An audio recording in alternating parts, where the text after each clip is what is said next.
वीतराग विज्ञान न मुताई जाते भय अरहंतादि महान। करि मंगल करि हो महा ग्रंथ करन के काज। जाते मिले समाज सब पावे निज पद राज। पावे निज पद राज। इस भव तरु का मूल एक जानहु मिथ्या भाव। ताको करि निर्मूल अब करिए मोक्ष उपाव। करिए मोक्ष उपाव। मोक्ष मार्ग प्रकाशक नामक ग्रंथ बहुत सुंदर चर्चा यहाँ चल रही है। 7वां अधिकार संपन्नता की ओर है। सम्यक्त्व सन्मुख मिथ्या दृष्टि जीवों का प्रकरण भी आज संपन्न हो जाएगा। जब सम्यक्त्व की प्राप्ति हो गई तो सम्यक्त्व सन्मुखपना तो अपने आप ही मिट गया है। सम्यक्त्व हो ही गया, फिर क्या बात की जाए। तो इस प्रकार सम्यक्त्व से भ्रष्ट होकर यह जीव कैसी कैसी अवस्थाएं प्राप्त करता है उसकी भी चर्चाएं की।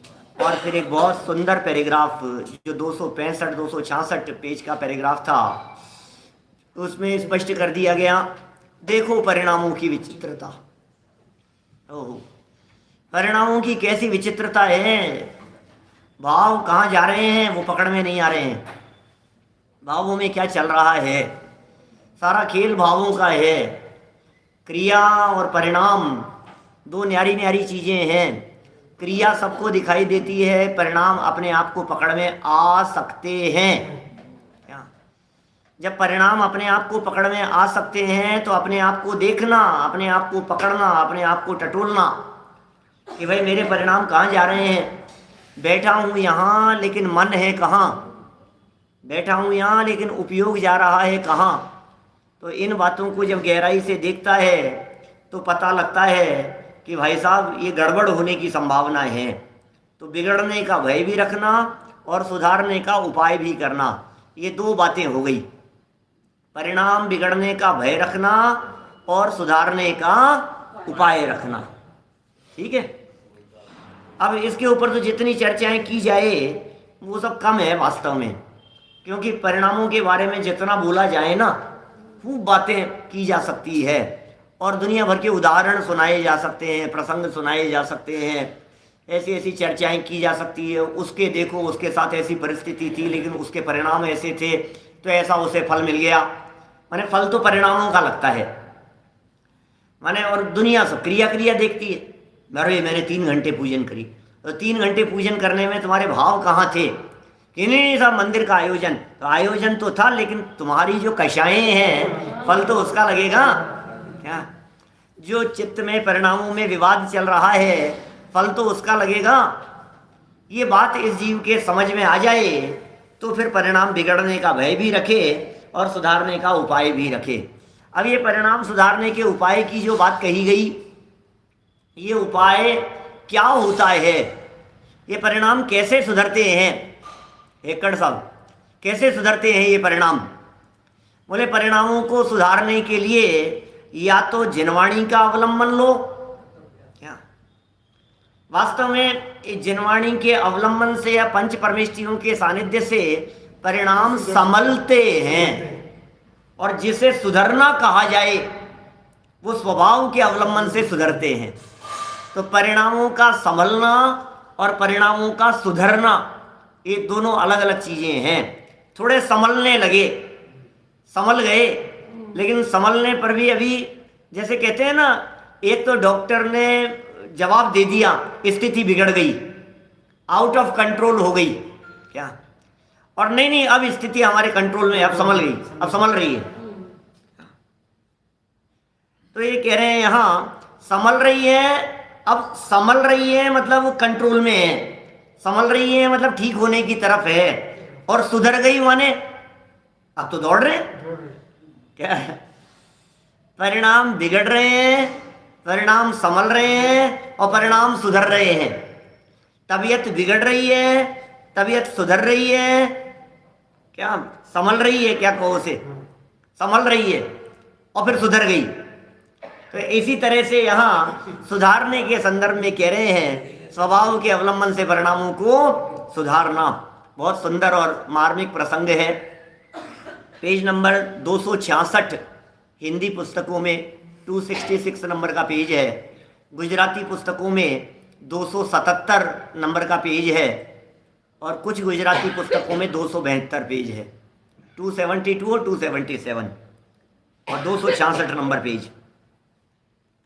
तीसरी लाइन देखिए, तथा उस सादी मिथ्या दृष्टि के, अब सादी मिथ्या दृष्टि के परिणामों की बात कर रहे हैं। सादी मिथ्या दृष्टि जीव के जीवन में क्या क्या परिवर्तन हो जाते हैं उसे बतला रहे हैं। थोड़ी बहुत चर्चा करणानुयोग सापेक्ष भी करेंगे। तथा उस सादी मिथ्या दृष्टि के थोड़े काल मिथ्यात्व का उदय रहे तो बाह्य जैनीपना नष्ट नहीं होता, वे तत्वों का अश्रद्धान व्यक्त नहीं होता, वह विचार किए बिना ही वे थोड़े विचार ही से पुनः सम्यक्त्व की प्राप्ति हो जाती है। अब देखो आप क्या गजब बात कह रहे हैं, इसके विचित्रता के संदर्भ में बात कर रहे हैं, परिणामों की विचित्रता के संदर्भ में बात कर रहे हैं। ये है सादी मिथ्या दृष्टि जीव, मिथ्यात्वी है लेकिन सादी मिथ्यात्वी है।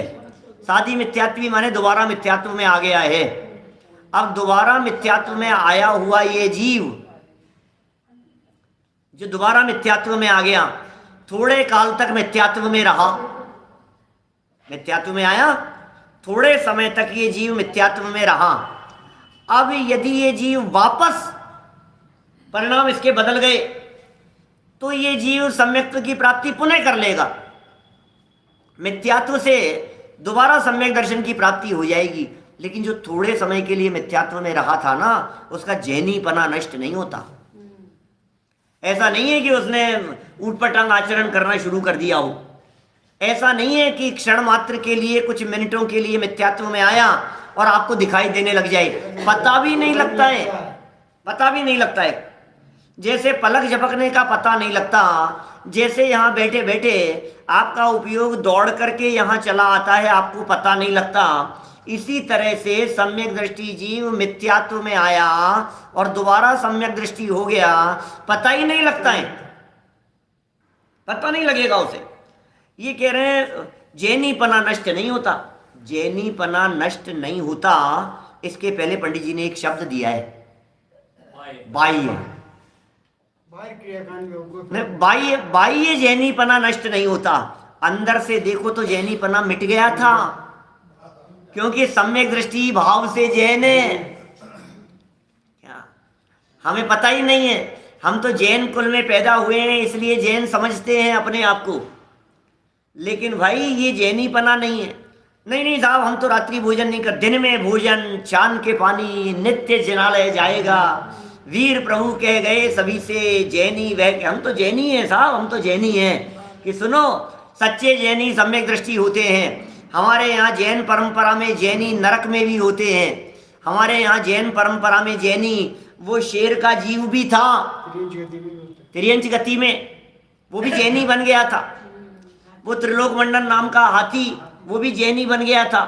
वो मेंढक जो भगवान के दर्शन करने के लिए जा रहा है, दर्दुर इह क्या क्षणादासित स्वर्गी गुणगण समृद्ध सुख निधि लवंते सद्भक्ता शिव सुख समाजम किमुतदा महावीर स्वामी नयन पथगामी भव तुम्हें। वो जो मेंढक था, वो मेंढक भी जैन था। क्या बात कर रहे हो, मेंढक भी जैन, जैन कुल में पैदा हुआ था। अरे कुल में पैदा होने का सवाल नहीं है। अब ये कह रहे हैं जो भाव से जैनी हो गए, जो सम्यक दृष्टि हो गए, वापस मिथ्यात्व में आए, तो बोले जैनीपना तो मिट गया। भाव से जैनी थे, अब जैनीपना इनका मिट गया। अब कह रहे हैं जैनीपना मिट जाने पर भी बाह्य से जैनीपना नहीं मिटा। क्या दुनिया तो बाह्य देख रही है, बाहरी क्रियाओं में फर्क नहीं है। रोजाना पूजन करने के लिए जैसे आते थे वैसे ही आ रहे हैं, जैसे भगवान की भक्ति करते थे वैसे ही कर, कुछ नहीं मिटा, बाहर में कुछ नहीं बदला, लेकिन अंदर में तो दुनिया हिल गई, मिथ्यात्व में आ गया। अब ये जीव बाह्य जैनीपना नष्ट नहीं होता, वह तत्वों का अश्रद्धान भी हो गया, लेकिन वो व्यक्त नहीं होता। सम्यक दृष्टियों की चर्चा चल रही है, तत्व अश्रद्धान भी, और कुछ ना कुछ तो विचलित हुआ ही है ना वो, लेकिन व्यक्त नहीं होता। अरे बाहर में देखो तो वैसे ही दिखाई दे रहे हैं, बाहर में देखो तो वैसे ही विद्वान हैं, वैसे ही बोलते हैं, वैसे ही सारी बातें, तर्क न्याय युक्ति सब सब वैसे के वैसे ही हैं, लेकिन व्यक्त नहीं होता। अब ऐसी स्थिति में पहुंचने के बाद सात्विक में विचार किए बिना ही, थोड़े विचार ही से पुनः सम्यक्त्व की प्राप्ति हो जाती है। लो, विचार किए बिना ही, अरे वापस पता ही नहीं लगेगा हमारे को हम कब गिर करके संभल गए, पता ही नहीं लगा हमारे को रोड पर क्या क्या आ गए, हमें कुछ दिखाई नहीं, हमें मालूम ही नहीं चला, वो फ्लो में हम बोल गए। कभी कभी ऐसा होता है, फ्लो में बोलते समय में पता ही नहीं लगता क्या बोल गए, अच्छा अनादि बोल गया क्या शादी की जगह, मुझे ध्यान नहीं था, ये क्या हुआ। ये कह रहे हैं ऐसे बिना विचार किए ही, विचार किए बिना ही, वे थोड़े विचार ही से पुनः सम्यक्त्व की प्राप्ति हो जाती है, वापस सम्यक दृष्टि हो गया। तथा बहुत काल तक मिथ्यात्व का उदय रहे, बहुत काल तक मिथ्यात्व का उदय रहे, तो जैसे अनादि मिथ्या दृष्टि की दशा होती है वैसी इनकी भी दशा होती है। लो क्या है भाई साहब विचित्रता, जैसी अनादि मिथ्या दृष्टि की दशा है वैसी इसकी भी होती है।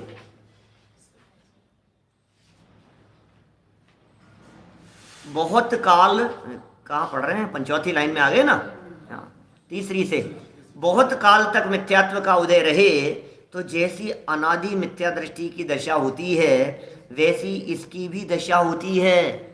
ओहो, ये क्या कह रहे हैं, परिणामों की विचित्रता के संदर्भ में बात कर रहे हैं।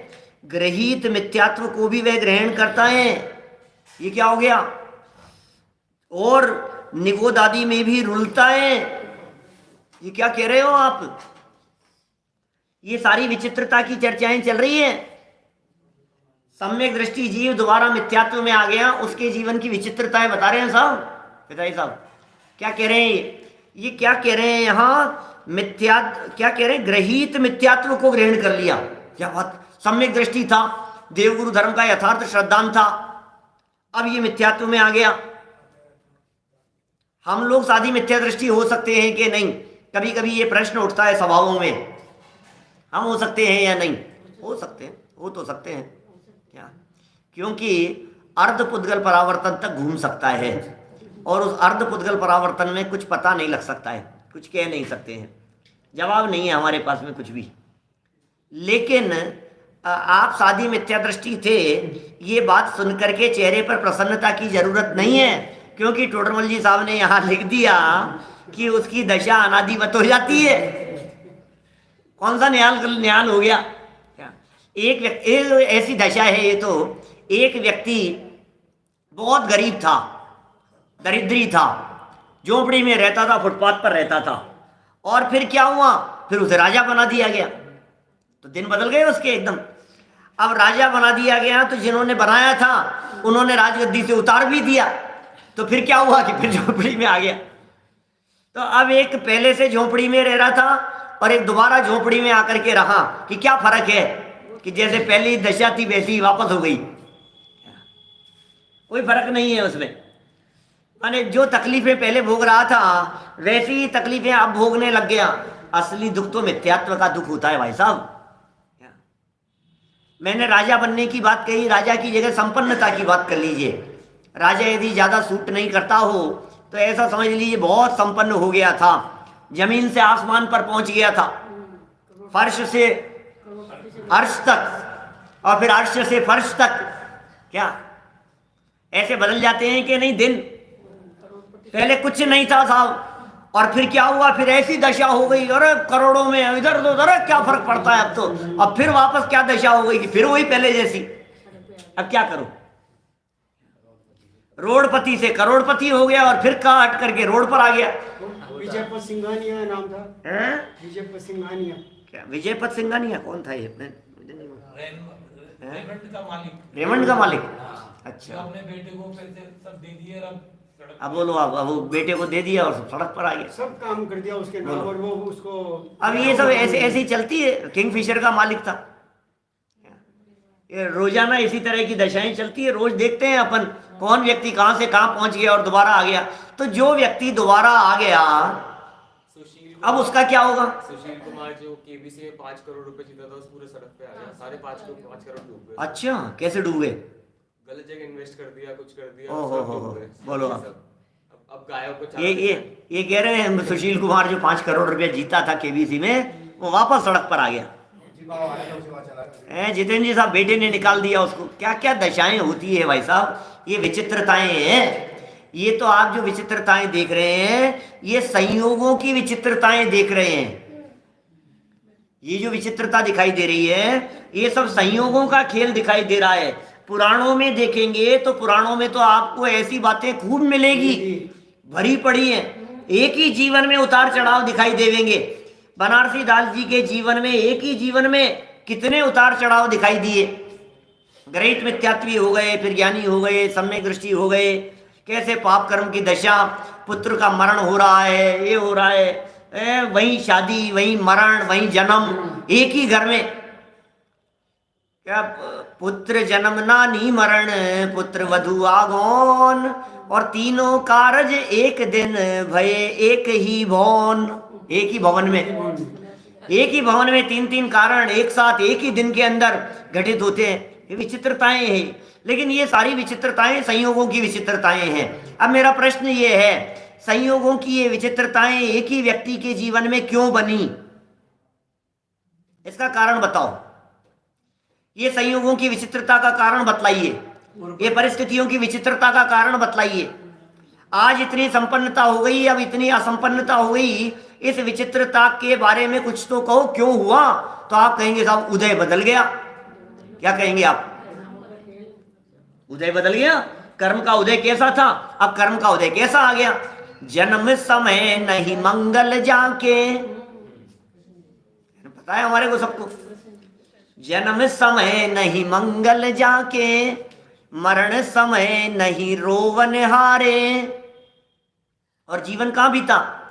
3 खंड के चक्री ऐसे, 3 खंड के चक्रवर्ती। और जन्म कहां हुआ? जेल में। क्या होगा पता नहीं, रोटियों के लाले पड़ेंगे, कोई संभालने वाला नहीं होगा, लालन पालन कहाँ होगा, कहाँ गाय भैंसे चराने वालों के यहाँ कहाँ पले बड़े हुए, किस माहौल में।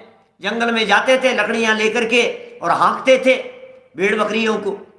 आप सोचिए जरा क्या स्थिति थी, ग्वालों जैसी दशा। वो बचपन वहाँ बीता और फिर बाद में क्या हुआ? नारायण हो गए। हो 3 खंड के अधिपति की आपको कल्पना नहीं है। 3 खंड के अधिपति का मतलब क्या होता है भाई साहब? 3 खंड के अधिपति का मतलब आज के जो राष्ट्रपति, प्रधानमंत्री भारत के, अमेरिका के, दुनिया के, ये लोग उनके यहाँ झाड़ू लगाने के लिए जाएं। क्या क्या कह रहा हूं मैं? मजाक मत समझना, ये वस्तु स्थिति है। उनका जो वैभव, उनका जो साम्राज्य था नारायण श्री कृष्ण जी का, वो साम्राज्य 3 खंड थे। एक आर्य खंड और 2 म्लेच्छ खंड। एक आर्य खंड और 2 म्लेच्छ खंड। और हम जिस दुनिया में रह रहे हैं, ये दुनिया इस आर्य खंड के मामले में पॉइंट बराबर है, बूंद बराबर है। आर्य खंड में उनके दुनिया अकेला आर्य खंड नहीं, 2 म्लेच्छ खंड और थे। 3-3 खंड के अधिपति स्वामी, 3 खंड के शासक राजा। आप सोचिए जरा कहाँ उन्होंने जीवन बिताया। और अंत समय में बोले कोई पानी पिलाने वाला नहीं था। अब क्या करो? जब मरे तो कोई रोने वाला नहीं था, कोई पानी पिलाने वाला नहीं था। तड़प तड़प करके प्राण निकल गए। एक तीर के लगत कृष्ण की विनश गई काया। एक तीर के लगत, एक तीर के लगने मात्र से विनश गई काया। ये एक जीवन के अंदर उतार चढ़ाव की बात कह रहा हूं। अब मेरा प्रश्न ये है कि ये जो जन्म हुआ था और भावी तीर्थंकर, क्या भविष्यकालीन 24 में 16वें नंबर के निर्मल नाम से तीर्थंकर होने वाले हैं। बोलो 16वें तीर्थंकर होंगे। गजब हो गया, तीर्थंकर बनेंगे। ऐसी ऐसी स्थितियां, ऐसी परिस्थितियां बन जाती है। तो ये जो परिस्थितियां बनी है, इनके पीछे कारण था कर्म का उदय। अब मेरा प्रश्न, कर्म का उदय क्यों आया भाई साहब उनके साथ में? ऐसा परिणाम हो गया था है, और परिणाम हो गया था। बांधा था उन्होंने बांधा था ना। तो बांधा था तो ऐसा कैसा बांधा उन्होंने कि नहीं, कभी तो ऐसा बांधा कि ऐसा हो जाए, और कभी ऐसा बांधा कि ऐसी परिस्थिति हो जाए, और कभी ऐसा बांधा कि ऐसी परिस्थिति हो जाए। तो फिर क्या हुआ? बोले यही तो बता रहे हैं भाई साहब, कभी ऐसा और कभी ऐसा। ये परिणामों में कितना उतार चढ़ाव होता रहता है, वो यहां बता रहे हैं। ये विचित्र स्थिति है ये। अभी जैसी परिणामों की विचित्रता हमें यहाँ दुनिया में दिखाई देती है, जगत के जीवों में दिखाई देती है, और जो उतार चढ़ाव हमारी आंखों के सामने कितने ही लोग दिखते हैं जिनमें हमने उतार चढ़ाव की स्थितियां देखी है। अरे दुनिया की क्या बात करते हैं, हमारे जीवन में भी तो कितने उतार चढ़ाव आते हैं। कम नहीं आते बहुत। कभी पैसे डूब गए, कभी कमा लिए, कभी गंवा दिए हैं, कभी तकलीफ हो गई, कभी तू मैं हो गई, कभी भैंस हो गई है, कभी माथा पकड़ लिया अपन ने अपना, भैंस के आगे बीन में जाने जैसी स्थिति हो गई, कभी क्या हो गया, कभी समझ रहे हैं, कभी स्वाध्याय का जो परिस्थितियां बन रही है दिन रात, कभी चिकनगुनिया हो गया कभी कोरोना हो गया, कभी ये हो गया, कभी हार्ट की प्रॉब्लम हो गई, कभी कोलेस्ट्रॉल बढ़ गया, कभी एकदम गांठ ऐसी हो गई जो बायोप्सी के लिए गई हुई है, एकदम झटके ऐसे लगने लग गए, पता नहीं 3 दिन तक, जब तक रिपोर्ट नहीं आए तब तक रातों की नींद हराम हो जाती। ऐसा लगता है क्या हो गया, पता नहीं क्या होगा, पता नहीं क्या होगा, बस बस बस कैंसर नहीं आ जाए, कैंसर नहीं आ जाए। डॉक्टर ने कह दिया कि कैंसर है, अब तो और ज्यादा हालत खराब। और फिर क्या हुआ कि बस तुरंत ऑपरेशन करना पड़ेगा। अब ऑपरेशन बोले अब बिल्कुल सही है, अब परिस्थिति फिर बदल गई। तो भाई ये कह रहे हैं जैसी हमारी बदलती है ऐसे ही उसकी भी बदलती है, जो चौथे गुणस्थान से गिर करके पहले में आ गया। उसका नाम क्या है? सादी मिथ्या दृष्टि। अब वो सादी मिथ्या दृष्टि जीव मिथ्यात्व में रहे, थोड़े समय के लिए रहे तो पता नहीं लगता, और ज्यादा लंबे समय के लिए रहे तो पता लगने लग जाता है, फिर तो सबको ही पता लगने लग जाता है। आपके घर का झगड़ा यदि 2-4 मिनट हुआ तो किसी को पता नहीं लगता, और ज्यादा लंबे समय तक यदि घर में झगड़े चलने लग जाएं तो फिर पड़ोसी को पता लगने लग जाते हैं, बाद में क्या मोहल्ले को पता लग जाता है। मैंने कहने का मतलब यह है कि थोड़े से समय में पता नहीं लगता, और भाई इतना सूक्ष्म है कि उपयोग कब दौड़ करके यहाँ आ गया हमें ही पता नहीं लगा। अभी आपसे पूछें साहब 23 मिनट हो गई प्रवचन चलते हुए, 24 मिनट हमने आपसे पूछा, हमें बतलाइए 24 मिनट में कितनी बार आपका उपयोग बाहर गया था? बोले नहीं हमारा तो कहीं नहीं गया, हमारा तो यहीं है, यहीं तो बैठे। अरे भाई पता भी नहीं लगा कब मन वहां जाकर के आ गया, क्या कब वेदी प्रतिष्ठा में मन चला गया, कब आयोजन में चला गया, पता नहीं कब सारी प्लानिंग में हमारा मन कहाँ उपयोग दौड़ दौड़ करके आ जाता है। तो ये सब कह रहे हैं पता नहीं लगता, और यदि बहुत काल तक मिथ्यात्व रहे तो अनादि मिथ्या दृष्टि जीव जैसी अवस्था हो जाती। इतना ही नहीं, थोड़ा ज्यादा लंबे समय तक यदि हो जाए तो ग्रहित मिथ्यात्व भी हो जाता है, उसका भी ग्रहण हो जाता है। हाँ जी, हाँ वापस चालू हो जाती है। आप क्या सोच रहे हो?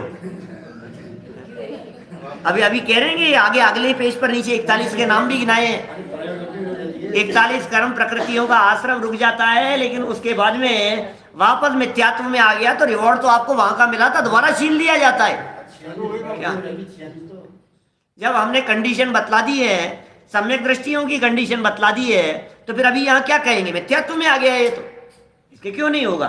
जब तक सम्यक दृष्टि है तभी तक फायदा मिलेगा। हाँ, जब तक सम्यक दृष्टि है तभी तक फायदा मिलेगा। चलिए, नहीं आगे बढ़ जाएगा, चेयोपशम सम्यक्त्व में बदल जाएगा तो लंबे समय तक चला जाएगा, और फिर बाद में जाकर के क्षायिक सम्यक दर्शन हो गया तो अनंत काल में कभी भी नहीं छूटेगा। सिद्ध भगवान भी क्षायिक सम्यक दृष्टि है, सिद्ध भगवान भी क्षायिक सम्यक दृष्टि है। अनंत भगवान भी क्षायिक सम्यक दृष्टि है, लेकिन वो हमारे दिमाग में सम्यक दृष्टि मतलब चौथा ही गुण स्थान दिखता है, लेकिन ऊपर तक की भी हो सकते हैं सारे। देखिए कोई निगोद में भी रुलता है, इसका कोई प्रमाण नहीं है। क्या कि साहब कोई प्रमाण नहीं है का मतलब इसकी कोई पहचान का चिन्ह नहीं है। प्रमाण नहीं है माने आप इसे पहचान लेवे ऐसा नहीं है, ये इसका कोई क्योंकि प्रमाण की बात तो सिद्धि हो गई ना। अर्ध पुद्गल परावर्तन काल घूमता है, अब आप कह रहे हो प्रमाण नहीं है, तो प्रमाण है ना। अर्ध पुद्गल परावर्तन तक कोई पंचेंद्री थोड़ी ना रहेगा, अर्ध पुद्गल परावर्तन तक कोई त्रस में थोड़ी ना रहेगा, तो निगोद आदि में जाने का तो प्रमाण सिद्ध ही हो गया। भाई वो जीव निगोद में चला गया, ये बात तो सिद्ध हो ही गई ना। और वो जीव ग्रहित मिथ्यात्वी भी हो जावे तो इतने लंबे काल में कौन से आश्चर्य की बात है। अनंत में भाग में अनंत सागर बीत जाते हैं, इतना लंबा काल है। काल कोई छोटा थोड़ी ना है, बहुत बड़ा काल है जिसके अनंत में भाग में अनंत सागर बीत जाते हैं।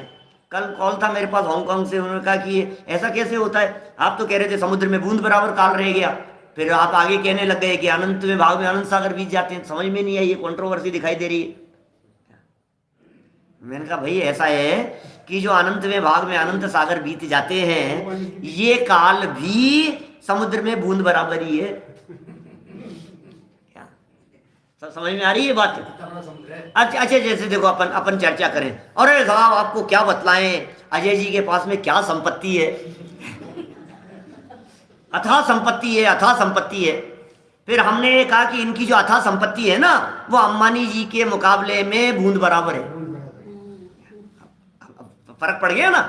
माने जब कंपैरिजन करते हैं तो तुरंत बात ख्याल में आ जाती है इस तरह की। माने किससे कंपैरिजन कर रहे हैं उसके आधार पर बात कही जाएगी। तो पंच परावर्तनों की तुलना में, अनंत संसार के काल की तुलना में ये अर्ध पुद्गल परावर्तन यदि सम्यक तो छूटे हुए व्यक्ति का रह गया तो बोले कुछ नहीं है जी, संसार का किनारा आ गया है, इसको कुछ नहीं कहते हैं।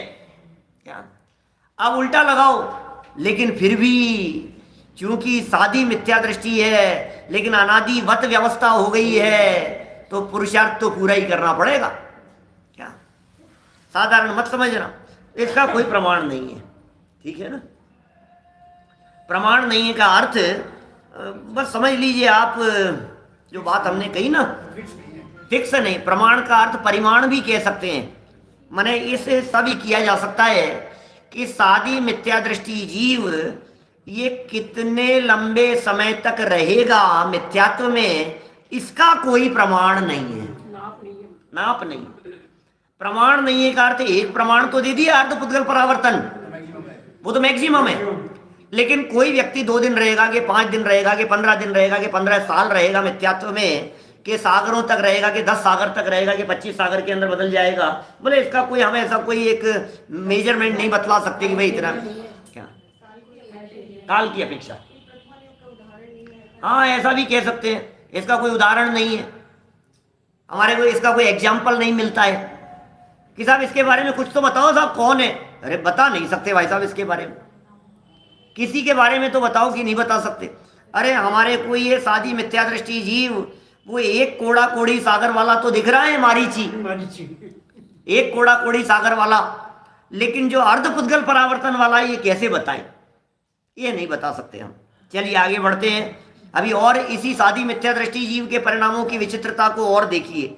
तथा कोई जीव सम्यक्त्व से भ्रष्ट होकर सासाधन होता है, सासाधन होता है मतलब दूसरा गुणस्थान, सासाधन माने दूसरा गुणस्थान, और वहां जगन्य एक समय, क्या वहां क्या कह रहे हैं, जगन्य एक समय उत्कृष्ट 6 आवली प्रमाण काल रहता है।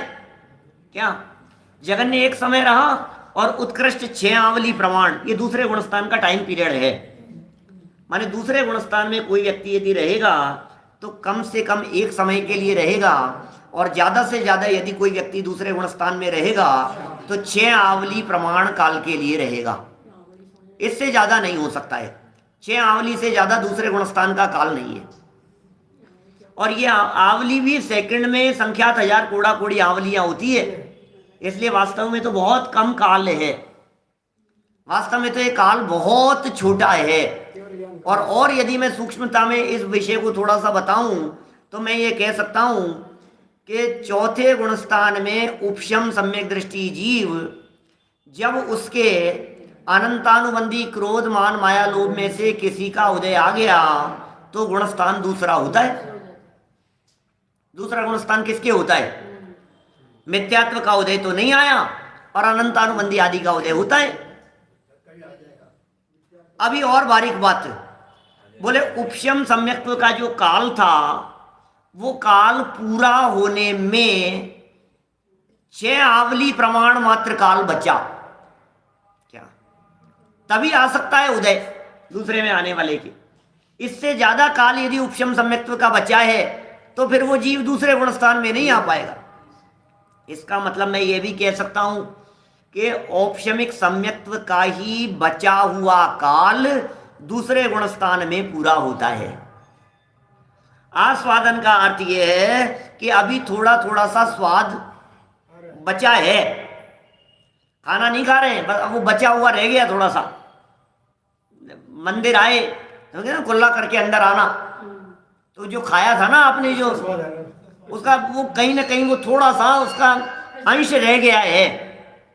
तो ये आस्वादन है, सासादन है इस गुणस्थान का नाम। सम्यक्त्व का ही काल है, प्रथमोपशम सम्यक्त्व का ही काल है ये। तो ये कह रहे हैं देखिए आगे, और जगन्य बोले एक समय बचा। प्रथमोपशम सम्यक्त्व के अंतर्मुहूर्त प्रमाण काल में से सिर्फ एक समय मात्र बचा और वो जीव आ गया दूसरे गुणस्थान में। तो दूसरे में कितनी देर रहेगा? बोले एक ही समय रहेगा, फिर आ गया पहले में। तो दूसरे गुणस्थान में कोई भी जीव मिनिमम कितना रहता है? एक समय। मैक्सिमम कितना रहता है? बोले 6 आवली। उसके परिणाम की दशा, परिणामों की विचित्रता कही है ऊपर, उसके परिणाम की दशा वचन द्वारा कहने में नहीं आती। हम उसे शब्दों में बयान नहीं कर सकते कि दूसरे गुणस्थान वाले की क्या दशा है। सूक्ष्म काल मात्र, सुनना, सूक्ष्म काल मात्र किसी जाति के केवल ज्ञान गम्य परिणाम होते हैं। हो सूक्ष्म काल मात्र परिणाम है, वो परिणाम भी केवल ज्ञान गम्य है, किसी जाति के परिणाम होते हैं। क्या होता होगा दूसरे गुणस्थान में? उस गुणस्थान में जीव के परिणाम कैसे होते होंगे? बोले केवल ज्ञान गम्य है, और वहां अनंतानुबंधी का तो उदय होता है, मिथ्यात्व का उदय नहीं होता। सो आगम प्रमाण से उसका स्वरूप जानना। ये कह रहे हैं मिथ्यात्व का तो उदय नहीं आया है अभी और अनंतानुबंधी का उदय है। ये बहुत ऐसी स्थिति है, जैसे अपने पंडित जी साहब उदाहरण दिया करते थे, बेटी आ गई, बेटी आ गई है तो दामाद जी भी आ रहे हैं, बाहर ऑटो वाले को पैसे दे रहे होंगे, है ना। तो ये बस ऐसी स्थिति है, माने ये तो ऐसी स्थिति है कि वो पेड़ से गिर गया है और नीचे बस पहुंच रहा है, आने ही वाला है। दूसरे गुणस्थान में जो जीव आया है, बोले ये दूसरे में रहेगा नहीं, ये तीसरे, ये पहले में आने वाला है, तीसरा नहीं पहले में आने वाला है। देखिए आप आगे, तथा कोई जीव सम्यक्त्व से भ्रष्ट होकर मिश्र गुणस्थान को प्राप्त होता है। ये कौन सा है? तीसरा गुणस्थान, प्रकृति बीच वाली। मिथ्यात्व, सम्यक मिथ्यात्व, सम्यक्त्व मोहनी है। तो सम्यक मिथ्यात्व नाम की प्रकृति का उदय आया है इस जीव के। गुणस्थान कौन सा है? तीसरा गुणस्थान, तीसरा है। कोई जीव सम्यक्त्व से भ्रष्ट होकर मिश्र गुणस्थान को प्राप्त होता है, वहां मिश्र मोहनी का उदय होता है। मिश्र गुणस्थान में मिश्र मोहनी का उदय माने वही बीच वाली प्रकृति का उदय होता है। इसका काल मध्यम अंतर मुहूर्त मात्र है, माने तीसरे गुणस्थान में ये जीव कितने समय के लिए रहेगा? मध्यम अंतर मुहूर्त के लिए रहेगा। मध्यम क्यों लगा दिया?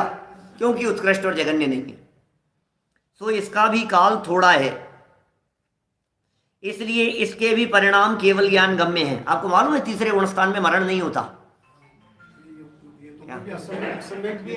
हाँ, सम्यक मिथ्यात्व की दशा है, इस तीसरे गुणस्थान वर्ती जीव के मरण नहीं होता। क्या बात कर रहे हो यार, ये तो बहुत अच्छी बात है यार, इसका मतलब अपन तीसरे में बैठे रहेंगे क्या? तो फिर तो हमारा मरण ही नहीं होगा। कोई जीव तीसरे गुणस्थान, किसी जीव को अमर होना हो तो तीसरे गुणस्थान में जाकर के बैठ जाए। अरे भाई कितनी देर बैठा रहेगा? अंतर्मुहूर्त से ज्यादा का काल नहीं है। केवल ज्ञान गम्य है ये परिणाम भी। यहाँ इतना भाषित होता है कि जैसे किसी को शिक्षा दी, उसे वह कुछ सत्य और कुछ असत्य एक ही काल में माने, उसी प्रकार तत्वों का श्रद्धान अश्रद्धान एक ही काल में हो, वह मिश्र दशा है। अब क्या कहें, कैसी दशा है ये तो, गुड़ और उसका स्वाद जैसे मिश्र दशा है। हिलते हुए दांत का उदाहरण देते हैं, झूल गई टहनी का उदाहरण देते हैं तीसरे गुणस्थान में। अभी ये तीसरे गुणस्थान वाला जो जीव है, जो मिश्र दशा है, अब वो गिरेगा कि संभलेगा कि पता नहीं। न तो गिरा है और न सीधा खड़ा हुआ है, समझ लो गिरते गिरते रह गया, और अभी भी पता नहीं है, अभी भी पता नहीं है। माने तीसरे गुणस्थानवर्ती जीव और बिगड़े तो पहले में आ जाता है, और संभल जाए तो तीसरे से चौथे में भी चले जाता है, सातवें। जो ऊपर से गिरा था, यदि गिर करके तीसरे में आया भाई साहब, तीसरे से पहले में भी आ सकता है और तीसरे से चौथे में भी जा सकता है।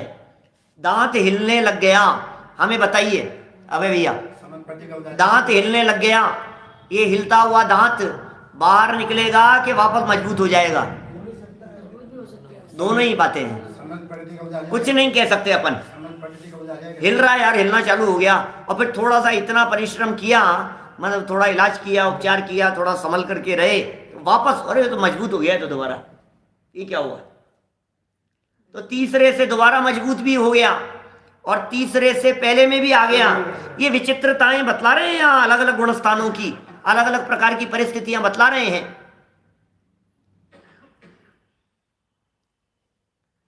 देखिए क्या कह रहे हैं, तो कुछ सत्य और कुछ असत्य एक ही काल में माने, उसी प्रकार तत्वों का श्रद्धान अश्रद्धान एक ही काल में हो, वह मिश्र दशा है। कि साहब कैसी दशा होती होगी, ऐसा कैसे संभव है? ये भी हो जाए और ये भी हो जाए, दोनों प्रकार की बातें हो जाएगी। सुनो सुनो, बात तो ऐसी है कि पकड़ में नहीं आ सकता, क्योंकि केवल ज्ञान गम्य है। बहुत सूक्ष्म बातें चल रही है, ये केवल ज्ञान गम्य दशाओं का चित्रण कर रहे हैं। देखिए एक पैराग्राफ और पढ़ करके अपनी बात को पूरी करेंगे। बड़ी सुंदर चर्चा है, चर्चा संपन्न हो रही है यहाँ, फिर कल तो बहुत मार्मिक प्रकरण आने वाला है।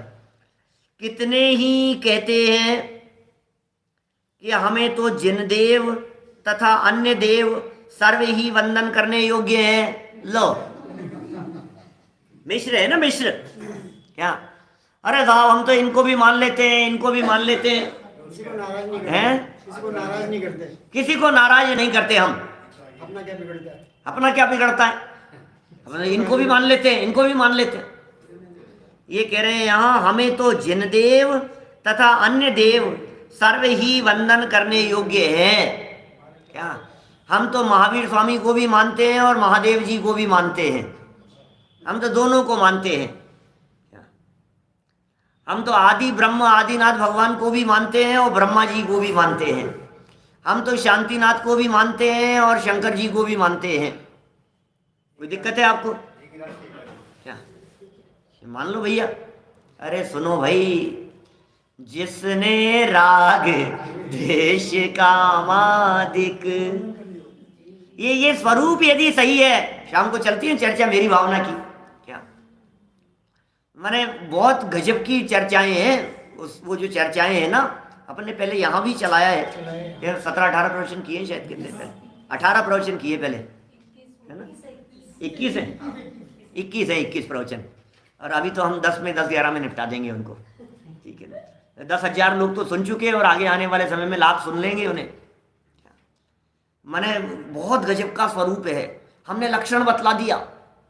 क्या लक्षण बतला दिया? क्या लक्षण बतलाया हमने? बोले हमने कहा कि मोक्ष मार्ग से नेतारम, भेदतारम कर्म भूभ्रताम और ज्ञातारम विश्व तत्वानाम। बस खत्म हो गई बात। जैसा नाम बोले बुद्ध वीर जिन हरिहर ब्रह्मा, कुछ भी कह दो, हमें क्या दिक्कत है? आपके जैसे जो कहो ना, नाम से कोई दिक्कत नहीं। नाम से क्या फर्क पड़ता है? क्या नाम से कोई फर्क नहीं पड़ता है। आप कुछ भी रखो, नाम जो आपके जचे सो रखो। ये कह रहे हैं यहाँ कि साहब नाम नहीं, हमने तो जब नाम सुने हमने जब सिद्ध चक्र विधान किया तो हमने उसमें देखा कि ब्रह्मा जी को अर्घ्य चढ़ा रहे, हमने उसे देखा कि अर्धनारीश्वर को अर्घ्य चढ़ा रहे, तो हमें लगा कि भैया ये तो इनको भी पूछ लो। भैया ये ऐसी गलत फहमी वाला है, ये मिश्र गुणस्थान वाला ऐसी गलत फहमी वाला नहीं होता, ये तो प्रकट ग्रहित मिथ्यात्वी है। देखे हैं टोडरमल जी साहब, आप कहोगे नहीं साहब हमारे डुलबुल, अरे तो यार अपन तो इनको भी मान लो, इनको भी मान लो, इनको भी पूछ लो, अपने क्या फर्क पड़ गया है यार, अपने बाप का क्या बिगड़ता है, हाथ जोड़ने में अपना क्या जा रहा है, बताओ मेरे को। हाँ, तीसरे गुणस्थान वर्ती का काल ही इतना नहीं है। देखिए, इत्यादि मिश्र श्रद्धान को मिश्र गुणस्थान कहते हैं कौन? अज्ञानी। कहते हैं कौन? ना समझ लो। कहते हैं कौन? कितने ही कहते हैं, कितने ही लोग ऐसा कहते हैं। टोडरमल जी के समय कहते होंगे और आज भी शायद इस तरह के लोग होंगे दुनिया में। तो ऐसा नहीं है, तो ऐसा नहीं है, यह तो प्रत्यक्ष मिथ्यात्व दशा है। ओ हो भैया, जिस व्यक्ति के जीवन में ग्रहित मिथ्यात्व दिखाई दे रहा हो वो तो चौड़े ही मिथ्या दृष्टि है। जिस व्यक्ति के जीवन में ये सब दिखाई दे रहा है, कुदेव कुगुरु कुधर्म की आराधना जिसके जीवन में दिखाई दे रही है, वो तो प्रकट ही मिथ्या दृष्टि है। ये पाप नहीं, महापाप है। 192 नंबर पेज पर सप्त व्यसनादि से बड़ा पाप कहा था इसे, इसी ग्रंथ में 192। कितने लोगों ने सुना था मुझे नहीं पता, लाइव चलता था ना। इसीलिए इसको छोड़ने के लिए पहला उपदेश है सप्त व्यसनादि से भी 192 नंबर पेज ऊपर ही ऊपर क्या, इसलिए सप्त व्यसनादि से भी बड़ा पाप जानकर पहले इस मिथ्यात्व को छुड़ाया है। जुआ खेलने से ज्यादा बड़ा पाप, शराब पीने से ज्यादा बड़ा पाप, मांस भक्षण करने से ज्यादा बड़ा पाप, शिकार खेलने से ज्यादा बड़ा पाप। क्या बात कर रहे हो आप? क्या ये पाप है? ये इतना बड़ा पाप लिखा है यहां, हमें लगता ही नहीं। क्यों? क्योंकि श्रद्धा बदल गई है। क्यों? क्योंकि सरागता में तन्मयता हो गई है, सरागता में अपनापन होने लग गया है। ये बहुत खतरनाक है, अनंत संसार का कारण है वो।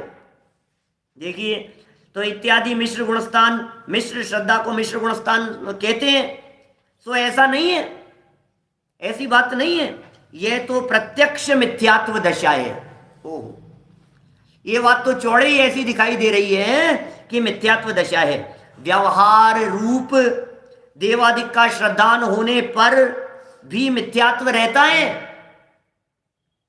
क्या कह रहे हैं? सच्चे देव का श्रद्धान होना तब भी मिथ्यात्व रहता है। व्यवहार रूप यदि रहे, निश्चय श्रद्धान नहीं हुआ, सच्चे देवादिक का वास्तविक श्रद्धान नहीं हुआ तो भी मिथ्यात्व रहता है। तब इसके तो देव कुदेव का कुछ निर्णय ही नहीं है, इसलिए इसके तो यह विनय मिथ्यात्व प्रकट है, ऐसा जानना। शास्त्रों में 5 प्रकार के मिथ्यात्व कहे। दीपेश जी, आलोचना पाठ की एक लाइन है, विपरीत एकांत विनय के संशय ज्ञान कुनय के वश होए घोर अघ कीने वचते नहीं जाए कहीने। सुनिए लाइन है, बोलते आलोचना पाठ क्या मम्मी वगैरह बोलते होंगे क्या? आलोचना पाठ क्या सब क्या कह रहे हैं? कितनी सुंदर लाइन कह दी, विपरीत एकांत विनय, विनय संशय ज्ञान, ये सब पांचों कुनय माने मिथ्यात्व के भेद हैं। ये पांचों विपरीत एकांत विनय। अभी संयम प्रकाश चलेगा ना, शाम को चलाएंगे, थोड़े दिनों बाद में शुरू करेंगे, अभी 15-1 दिन बाद, तो वहां फिर हम चर्चा करेंगे। वो शुरुआत ही वहीं से किए मिथ्यात्वियों से, 5 प्रकार के मिथ्यात्वियों से, तो थोड़ी डिटेल में चर्चा करेंगे उसकी। तो ये सब कुनय के भेद हैं। और पता है अगली लाइन में क्या कह दिया, वश होए घोर अघ कीने। इस पर प्रवचन है भाई साहब, संतोष जी साहब, क्या आलोचना पाठ के ऊपर मेरा एक प्रवचन है, नैरोबी में किया था, यूट्यूब पर उपलब्ध है, हजारों लोगों ने देखे और डाल देंगे लिंक, कोई डाल देगा इतने साधर्मियों में से कोई भी ग्रुप पर, सुन लीजिएगा। वश होए क्या किया, घोर अघ कीने। क्या आप कह रहे हो?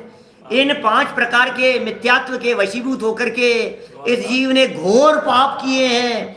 इसका मतलब विनय मिथ्यात्व के वश होकर के घोर पाप किए हैं। इसका मतलब देव कुदेव का ठिकाना नहीं है। ये पाप नहीं, पाप का बाप और बाप का बाप और महापाप है। ये पाप का दादा है ये मिथ्यात्व। इसलिए इसके तो यह विनय मिथ्यात्व प्रकट है, ऐसा जानना भैया। इसके तो प्रकट ही विनय मिथ्यात्व दिखाई देता है।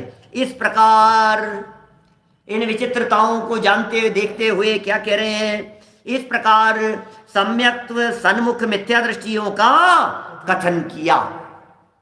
हमने यहाँ इतने पृष्ठों में 257 नंबर पेज से शुरू हुआ था और 266 नंबर पेज तक, माने 10 पेज में सम्यक्त्व सन्मुख मिथ्या दृष्टियों का वर्णन किया और प्रसंग पाकर अन्य भी कथन किया है।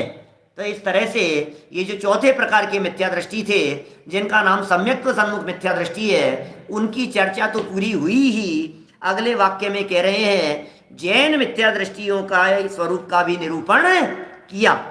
इस प्रकार जैन मत वाले मिथ्या दृष्टियों के स्वरूप का निरूपण किया। कौन कौन से? निश्चयवासियों का, व्यवहारावासियों का, उभयावासियों का, सम्यक्त्व सन्मुख मिथ्या दृष्टियों का। ये चारों प्रकार के जैन मत वाले मिथ्या दृष्टि हैं, उनका निरूपण किया। अब ये आगे बहुत गजब का पैराग्राफ है, कल इसको पढ़ करके अपन 7वें अध्याय को संपन्न करेंगे। अभी की बात को यहीं विराम देते हैं। मैं ज्ञानानंद स्वभावी हूँ, मैं ज्ञानानंद स्वभावी। मैं हूँ अपने में स्वयं पूर्ण, पर की मुझ में कुछ गंध नहीं। मैं अर्श रूपी अस्पर्शी, पर से कुछ भी संभव